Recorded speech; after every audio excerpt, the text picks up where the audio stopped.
My mission is to help make our food system healthier, more sustainable and ethical. In a market where consumers are making more informed decisions about the food they buy, I believe that food businesses catering to these needs will be the most successful. I'm Michael Fox, CEO and co-founder of shiitake mushroom company Fable Food. For years, I've been obsessed with our food system. Welcome to my podcast where I talk shiitake with successful chefs, food industry executives and entrepreneurs to learn about what's led to their success in the food industry. In this episode, I talk shiitake with Diem Fuggersberger. Diem's story is a tale of resilience, persistence, great food and a passion for sustainability. She had a turbulent childhood, fleeing Vietnam with her family as a child, being attacked by pirates and living in refugee camps before making it to Australia. She learnt to cook from her Vietnamese grandma and her butcher mother. We instilled the importance of ingredient selection, food preparation and sustainability into Diem.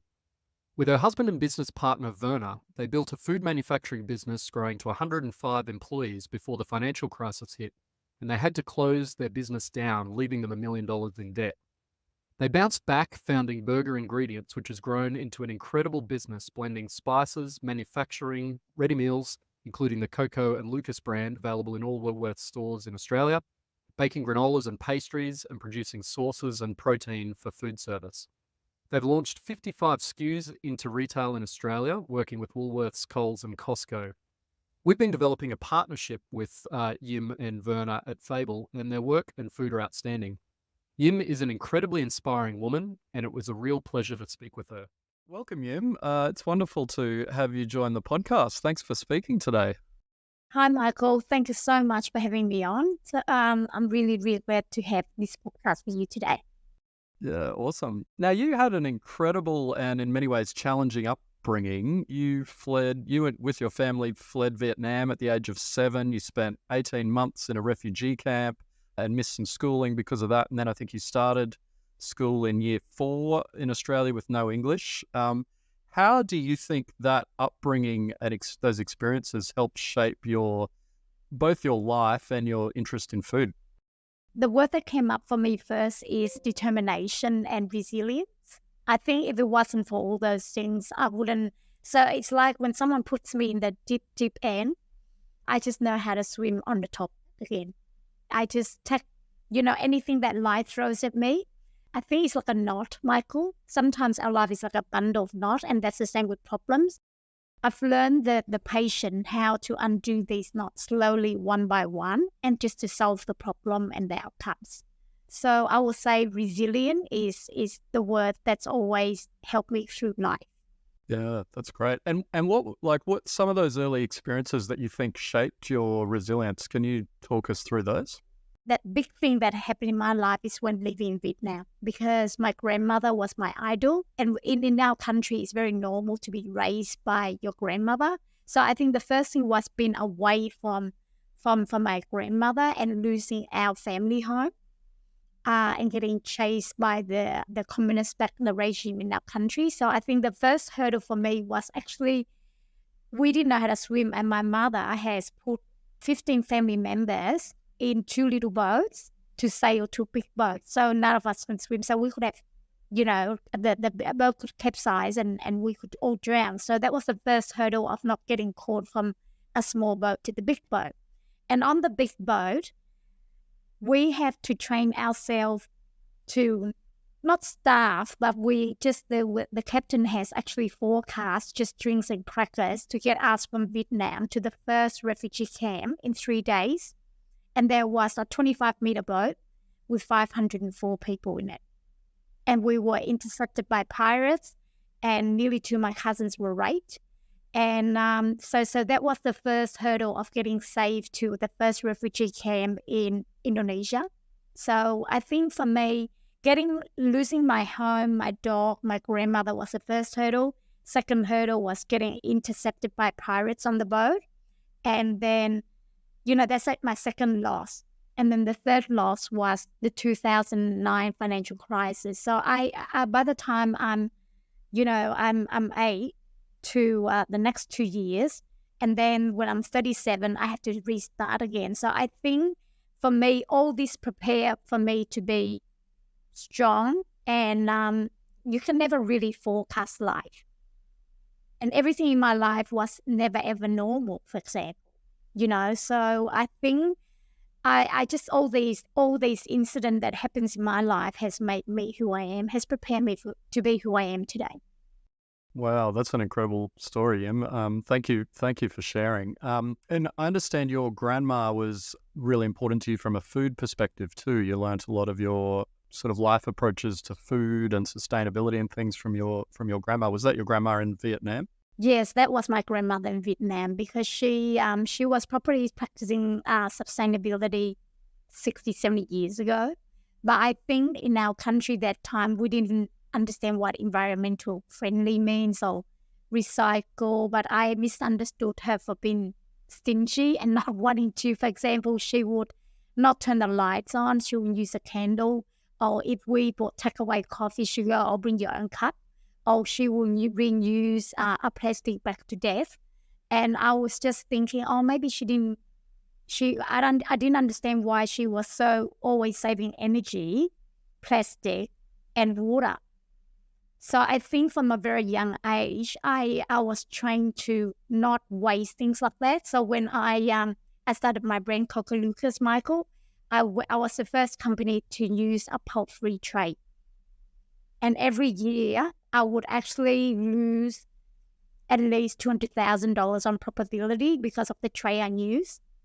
And but I stood by it for the last 8 years because I strongly believe in that. Because if I was selling 2 million trays of meals a day and I'm using plastic, that wouldn't be good for the environment or the earth. So I think I'm quite glad that my grandmother instilled all these things in me from a young age, and I actually adapt that in the way I do business.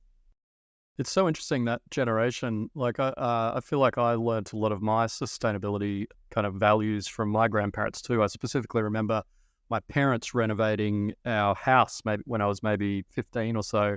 And, they renovated the bathroom and all the things, the sink and the bath and everything in the bathroom were all sort of sitting out ready to go into a dumpster and go to the rubbish. And I remember my grandpa sort of saying, "Oh, that bathtub, that's still a good bathtub. You're not throwing that out, are you?" Like saying that to my parents. And yeah, they just had such a different perspective on waste. And I think one that, our society today, there's a lot we can take from it. So yeah, that's wonderful that you had learned some of those similar values from your grandma. And it was that same grandma who taught you a lot about food and cooking. Is that right?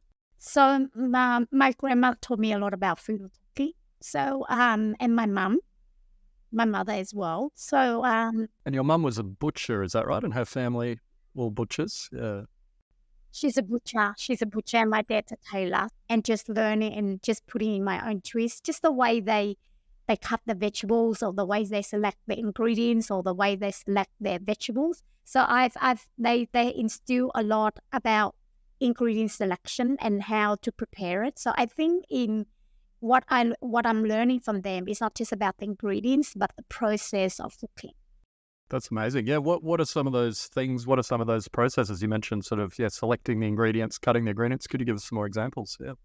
So process of cooking is like everyone's, for example, if you're looking at pho, a famous Vietnamese beef soup, everyone knows there's cinnamon sticks, there's onions, there's ginger, and there is and a sea start. But the process is about how you wash the bone, how you use salt to wash the bone. In cold water or hot water, it makes a big difference.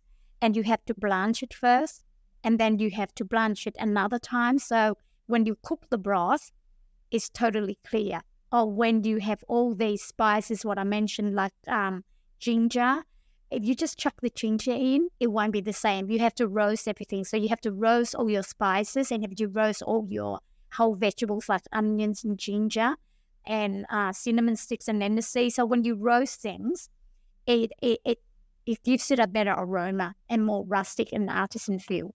So it's about one or two more steps of cooking that you do to get until, so when people taste the food, they say, "What's the secret sauce?" But it's actually not the secret sauce, but it's about the process of how you prepare things. Yeah, that's great. You've just updated my pho recipe. So thank you, Yim. That's great. Yeah, so then you grew up in Australia and you married your partner Werner, who I've had the pleasure of meeting a couple of weeks ago. You and I have known each other for sort of 5 or 6 years, but I got to meet Werner recently. And Werner had built a fairly large food business, and I think with your help along the way. But then during the global financial crisis, sort of hit some difficulties. Can you walk us through that? Yeah, so he came to Australia to learn English in 1991. And then after 2 years, they said to him, Werner, what can we do to make you stay? So he goes, how about you sell the business to me? And which they did. So he built it from a 5 employee to 120 people with a turnover of 30 million. And through the financial crisis and us expanding into buying a 20,000 square meter land, and then a few big clients didn't pay us, we lost everything in 2009. So we lost our house, we lost everything. And then within the 1 year, I also lost my dad and Werner's dad.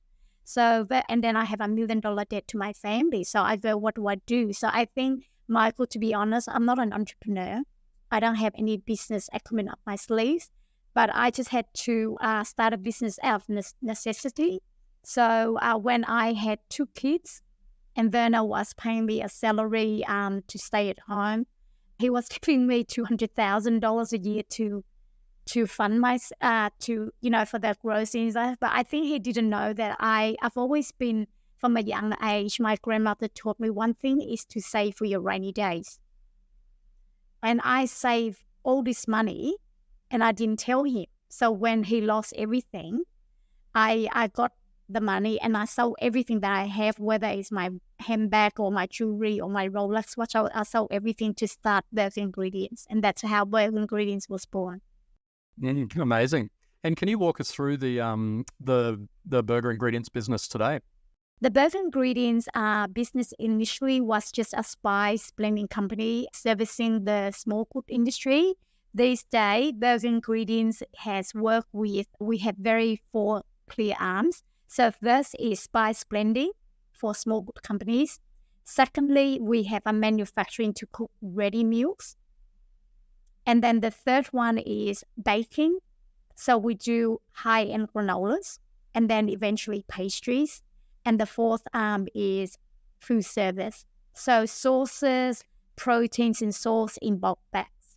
Berger Ingredients has an innovation hub.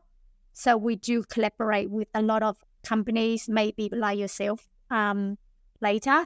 And we have also worked in cellular meat as well. And Australians would probably be most familiar with your Coco and Lucas brand that you sell into, I think you're in almost all the Woolworths stores in the freezer section, and it's a brand targeted to delicious, healthy, sustainable, pre-packaged meals for children. Can you walk us through the genesis of that brand? I understand Coco is your daughter and Lucas is your nephew. Is that where the name came from? Yes, it is. So when I started Coco Lucas, it was purely for my daughter. My inspiration was my daughter Coco because she was a fussy eater. And then also Lucas, who is my nephew. Because Lucas, when he was born, we didn't know that he had all these allergens. Like he can't eat anything that contains gluten, lactose, gluten, soy, fish. So I started also a gluten-free and lactose-free range. And it was when I did the research, I know that there's heaps of food for kids between 6 to 2.5, and there's an abundance of adults' meals, but there isn't food for kids starting from 3 to 12. So I actually named my range Junior Foodies. It's for kids between those age group. And then in 2017, I started in 300 stores. And then after a year, I got 1,000 stores in Woolworths. And I think from then, Woolworths have worked collaboratively with me on different ranges. So we launched an Asian range, a family faves range, Earth range, which is plant-based. And then we have meal kits. So in the last 8 years, we've launched over 55 products in now 2,500 stores, because we are now in Woolworths 1,000 stores, we're in Coles 850 stores, and we have Costco, and then some export. So it's 8 years old now. Yeah, that's amazing. Congratulations and well done.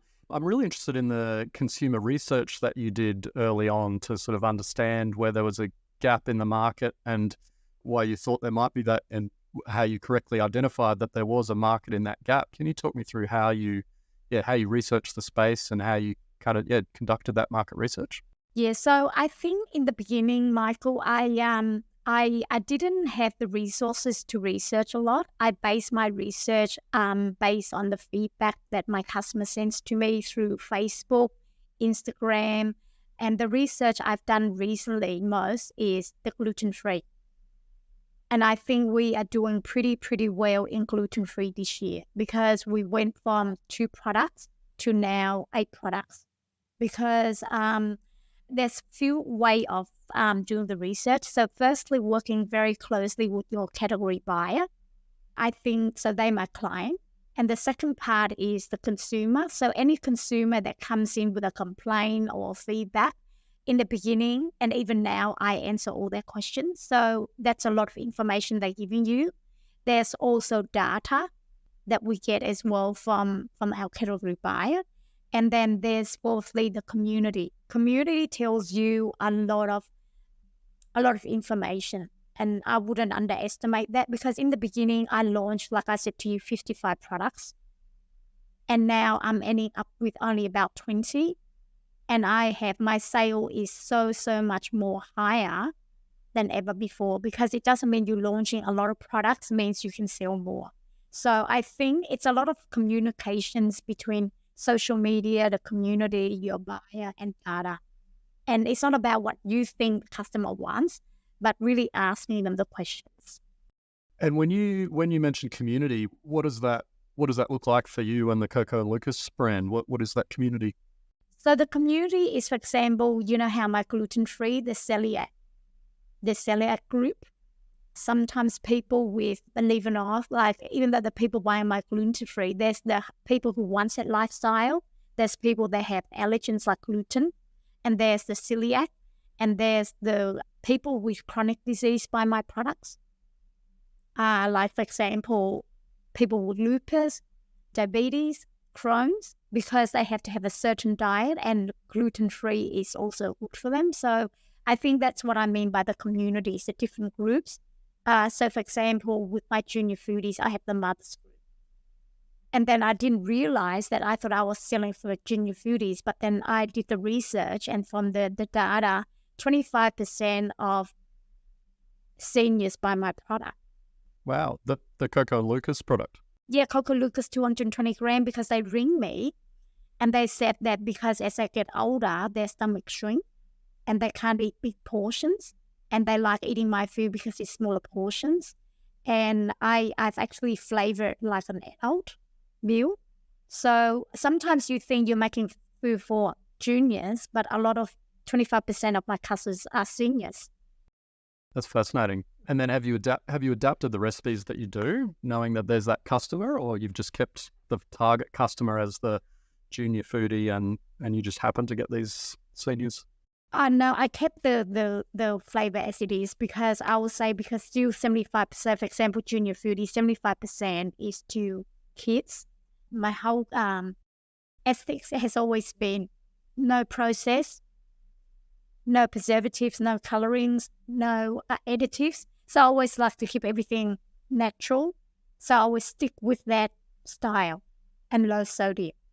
So I'm not really, I think at the end of the day, what my main focus, number one, is always make sure it's delicious, because it doesn't matter how much claims I make or how much I tell the customer how good it is. It's got to taste delicious to get repeat customers. And good value for money is always on the top of the list. You mentioned before you've launched 55 SKUs into retail and 20 of those are still ranged. Is there anything consistent that you've seen out of that sort of made those 20 successful versus the other 35 that aren't in retail anymore?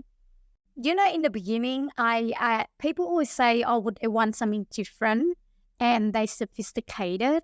And then when I launch my products, and the product that always sells repeatedly in huge scale volumes is, at the end of the day, Michael, people just want comfort, nourish food, and they want something safe.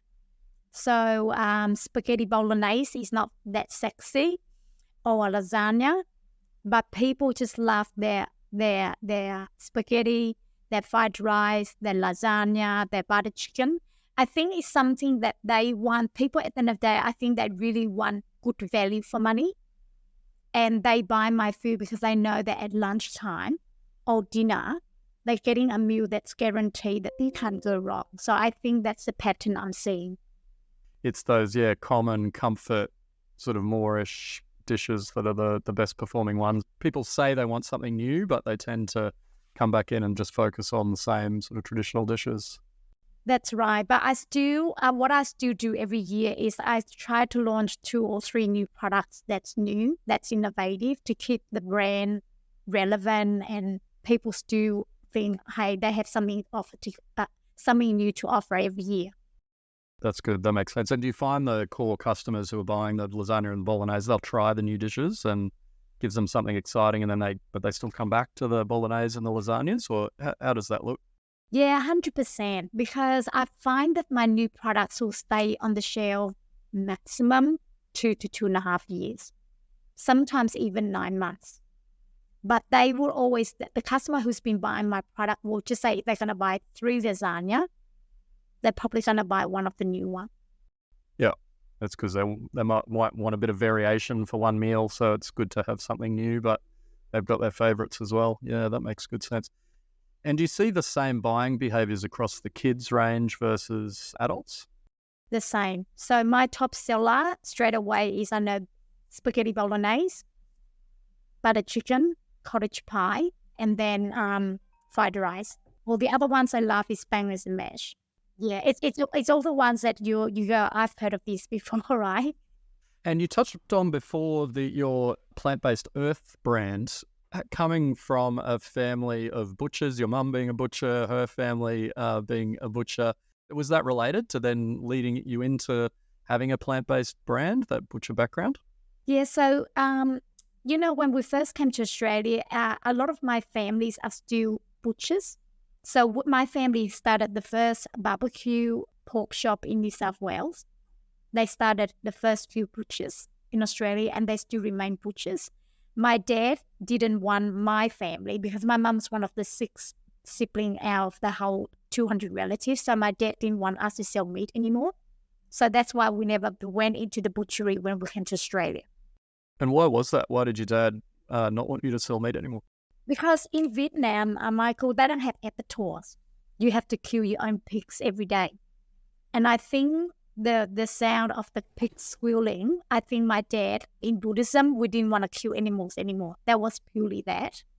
So my father has insisted that we don't go into selling meat anymore. So we started in restaurants. And I think when in 2018, I went to Melbourne and did an meat course because I wanted to export meat to Vietnam, because Asian countries, they love Australian beef.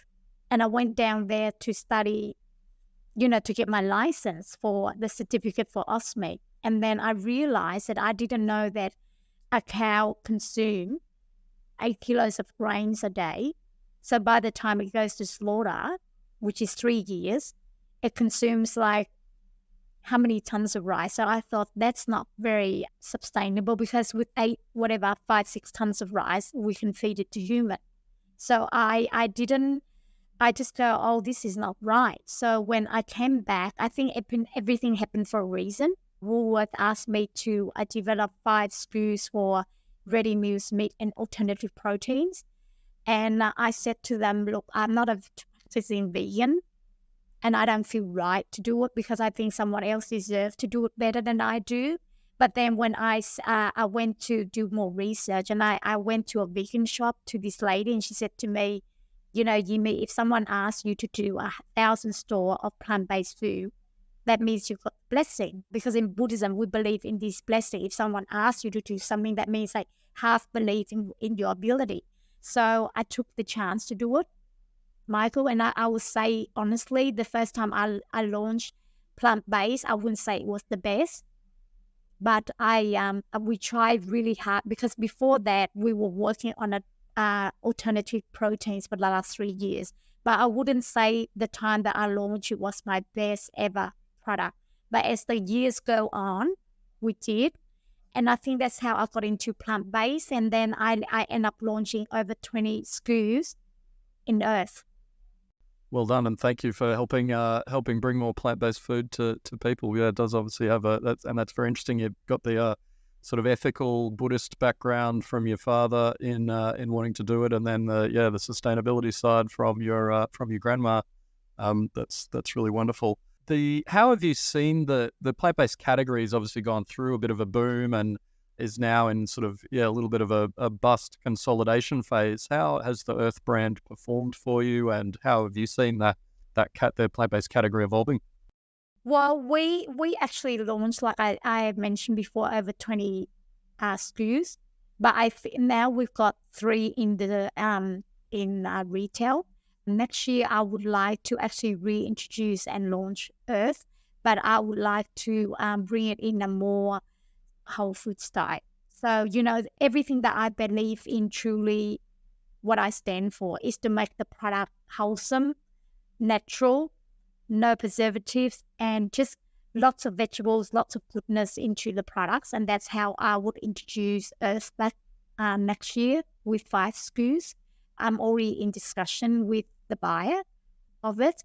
I think buyers are actually open to new products, to have plant-based in there. So what I've actually, from my experience, if I'm working with corn, and I think there's a new one called Bed Hunter. So they are open to plant-based. It's also on the way. I do believe, like I said to you, I work with corn and their sale has increased drastically. So I think we shouldn't give up on the category. The only thing that I feel is we need to make it sustainable. So what I mean sustainable is when we launch a product, unfortunately, there's only one problem is the category buyers expects the units to be there per week. You've been in this game for a while, so you know what I mean by that. Like they will expect 4 units per store for a week. So how do we do that as founders like yourself and me? Is to make sure that we make enough awareness, marketing it, using whatever cartology and using bloggers, like really lobby for our products to stay on the shelf. Because if it takes a brand like Fable or Earth years and years to make a very good product, but getting it on the shelf doesn't mean you're going to be successful, right? So we have to find a way how we're going to work with the buyer, listen to them, listen to the consumer, what they want, and bring out a product that they want. So to make sure that it's on the shelf, to make it sustainable, that's what I think. But I do think that they are open and it is positive and sales. I don't need to show you this. It's just in 2050, we're going to have 3 billion more people. Something's got to change, right? So we can't, and there isn't enough land for us to raise enough animals to feed people. So we are the 30% alternative. And I think we are complementary. So I think people who are in the plant-based should keep on doing what they do, but we have to make it sustainable to make sure that people are still interested in buying our products. So talking about plant-based, I think what I love to see is, because it's such a new industry, and I love to see us founders to work more collaboratively and sharing information and supporting each other. So I'm a huge believer in supporting brands like yours. It makes me happy when I see you do well, because I know how much work and how much heart, and you're a better person to me than me, because you're practicing vegan 100%, and I really respect that. So I just really appreciate founders who's put their heart and soul into, in making it a better planet for the earth, better health, better for the people, about animal welfare. So I just really think, whether any brand, I just want to work, I think together we'll make a stronger category. Yeah. No, I couldn't agree more. And yeah, and it's been wonderful getting to know you, Yim. I think our values align so well on that, healthy whole food eating. I think I would have got on wonderfully with your father and his Buddhist feelings and ethical feelings towards animals, and as well as your grandma and her approaches with to sustainability. I think it's great that you're working with other plant-based brands to help bring those sorts of products to market, and hopefully we're able to do the same. It's been exciting exploring with you. Thank you. And I had my fair share of mistakes, but that's how we're going to learn, isn't it? That's it, exactly. I've had more than my fair share too. So, exactly. And those are some of the best learning experiences. I had similar experiences in my last business, Shoes of Prey, to what you and Werner experienced during the financial crisis in 2009. And it's definitely not something that you wish to happen, but there's a lot of amazing learnings and things that come out of it that you come back bigger and stronger. And your tale of resilience through that and your upbringing and journey to Australia is very inspiring. So, thank you, Diem. Thank you. So, actually, there's something I forgot to tell you about that. An example is when I lost everything, I met a monk. And he, when you lose everything, you think of material and asset. And I think he said something to me that I lifted everything off my shoulder is when he said, I only lost material things. And I was lucky that we lost it when we were still not too old, but we still young to rebuild again. So he goes, it's only when you have things like, eternal sickness, like cancer, that you're going to die in 6 months. So he goes, you still consider yourself happy lucky because I still have my 2 kids, I still have my husband, I still have my 2 hands, and I'm well to restart again. So I think for me, it's about snapping out of it and just getting out of my deep end and restart again. Yeah, that's great. No, I couldn't agree more. When I was going through the journey of closing down Shoes of Prey, my son Elliot had been born sort of very recently through that. And whilst it was difficult closing the business down, exactly like you said, being able to reflect on, I'm healthy, my son's healthy, my wife's healthy. That's kind of that's the most important thing. So it's that sort of made it much easier to soldier through it all. Yeah, exactly. Thank you, Michael, for having me. No worries. Yeah, thanks for joining you. Really nice speaking with you, and looking forward to catching up with you in person on Thursday for a tasting. That's wonderful.